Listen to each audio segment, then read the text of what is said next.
E aí, pessoal, beleza com vocês? Aqui é o Dani e eu vou resolver agora o exercício 44 do simulado da Unesp de vocês. O enunciado diz: cientistas têm investigado o comportamento coletivo de animais em busca de alimento desde o fim do século XX, com o objetivo de obter um método computacional mais eficiente em problemas de otimização, como a menor rota. A fim de desenvolver um parâmetro para representar a diferença de caminho entre insetos com diferentes estratégias de locomoção, uma pesquisadora propôs estimar a área da região delimitada pela trajetória de uma formiga e uma abelha em uma estufa de vidro. A metodologia proposta foi registrar o percurso do inseto até o alimento. Para isso, a cobaia seria colocada inicialmente no vértice A, enquanto o alimento estaria no vértice G. A estrutura sugerida possui a geometria de um paralelepípedo reto retângulo ABCDEFGH, com os lados AD, CG e CD medindo 8, 5 e 3 decímetros, respectivamente. Um resultado esperado é que a abelha voe em linha reta, enquanto a formiga realize a rota mais curta pela superfície do vidro. Para esse cenário, o valor do parâmetro proposto pela pesquisadora, por essa pesquisadora, em decímetros quadrados é, e aí tem as alternativas para a gente escolher. Bom, então o enunciado é meio comprido, e a informação parece que ficou meio solta assim, mas a ideia é: a gente tem que entender e ver a área que vai ser formada quando a abelha voar reto e quando a formiga andar pelo vidro, né? Como ambos vão começar no mesmo ponto e terminar no mesmo ponto, eles vão formar, no caso aqui, um triângulo, e aí é a área desse triângulo que a gente vai ter que achar.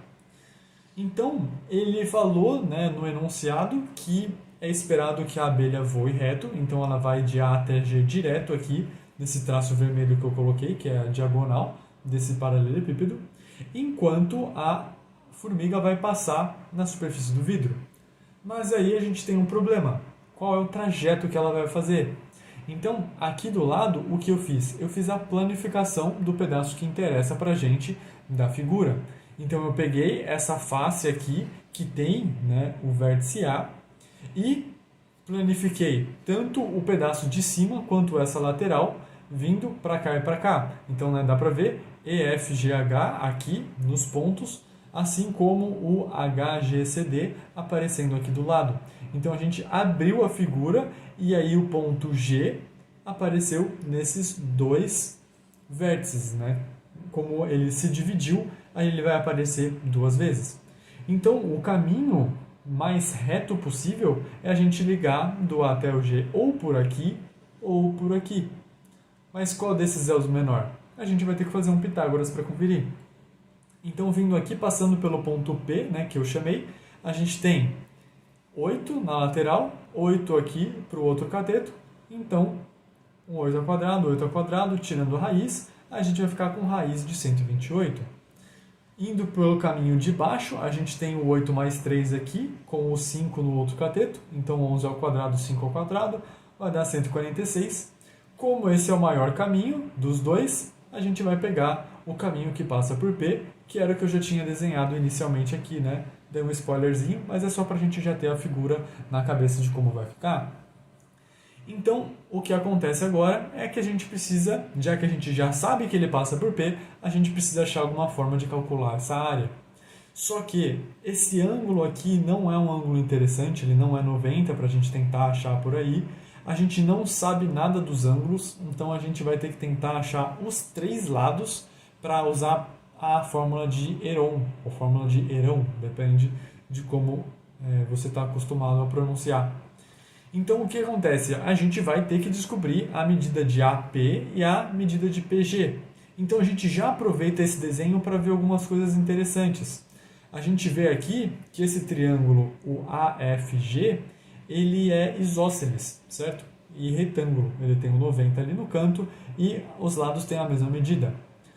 Nisso, como a gente sabe que aqui em cima é um retângulo, aqui a gente também tem um ângulo de 90, né, nesse pedacinho do E, o que vai fazer com que esse triângulo aqui, o AEP, seja semelhante ao triângulo AFG.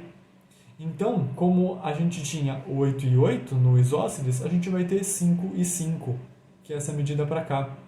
Então, nisso, né, vai ficar um opostos pelo vértice para cá, a gente sabe que aqui e aqui os ângulos são os mesmos, né, desse, e aí esse ângulo é igual a esse ângulo aqui em cima também.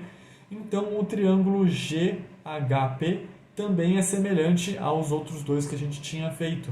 Nisso, se a gente tinha 3 aqui nessa lateral, a gente vai ter o 3 aqui embaixo também. Então, com isso, a gente consegue fazer os Pitágoras aqui e aqui para achar AP e PG, que aí a conta está aqui, certo? Vai ser um 5 ao quadrado com 5 ao quadrado, tirando a raiz, 5 raiz de 2. E aí, pela semelhança, já que a gente já sabe que aqui é 5 raiz de 2, aqui vai ser 3 raiz de 2, né? Já que ele vai ser sempre o lado raiz de 2, até porque o ângulo aqui é de 45, a gente podia ter feito assim também. Bom, agora a gente já tem AP e PG, o que falta é o AG. Nisso, aqui, a gente consegue a fórmula para o AG. Ah, mas professor, eu posso fazer isso direto? Pode, é que se a gente ligasse AC para fazer um Pitágoras aqui com o 8 e o 3, depois fizesse com o 5, o AC ao quadrado é 8 ao quadrado mais 3 ao quadrado. E para achar AG, a gente precisaria de AC ao quadrado mais 5 ao quadrado. Então já faz a substituição direto. Se você ficou na dúvida, pode fazer primeiro o AC, depois o outro Pitágoras para achar o AG, que você vai ver que dá no mesmo, tá? Bom, de qualquer jeito, a gente vai ter 8 ao quadrado, 5 ao quadrado, 3 ao quadrado, vai dar 98. Tirando a raiz, a gente fica com 7 raiz de 2, né, que é até um valor bonitinho, parecido com os outros que a gente já tem aqui. Vou subir aqui a folha um pouco para a gente ir para o resto do exercício. Então, o que nós temos aqui vamos calcular a área usando a fórmula de Herão. Essa fórmula não é muito utilizada, né, porque é uma fórmula grande, como dá para ver, e aí ela tem esse P, que precisamos lembrar, é o semiperímetro, então a gente soma todos os lados, né, indicados aqui como A, B e C, e divide por 2. Então, o semiperímetro, pegando os 3 lados, somando e dividindo por 2, a gente tem 15 raiz de 2. E aí a gente substitui na fórmula usando, né, como eu já usei aqui, o A valendo 3 raiz de 2, o B 5 raiz de 2 e o C 7 raiz de 2, que aí são os 3 lados da figura. Nisso, essa conta toda, fazendo, né, simplificando cada um dos parênteses, a gente acha esses termos: 9 raiz de 2 sobre 2, 5 raiz de 2 sobre 2 e raiz de 2 sobre 2.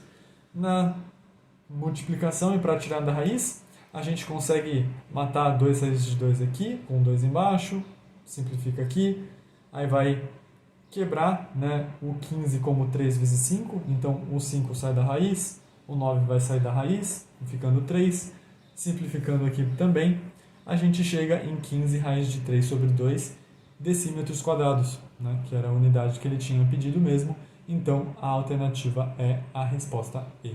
Tudo bem?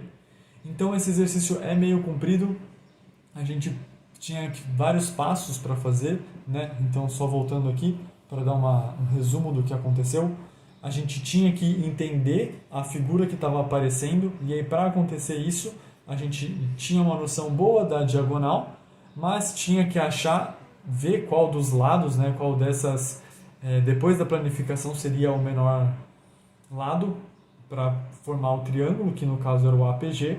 Aí, a partir daí, a gente acha cada um dos segmentos para poder calcular a área usando a fórmula de Herão e chegar na resposta certa, que é o item E.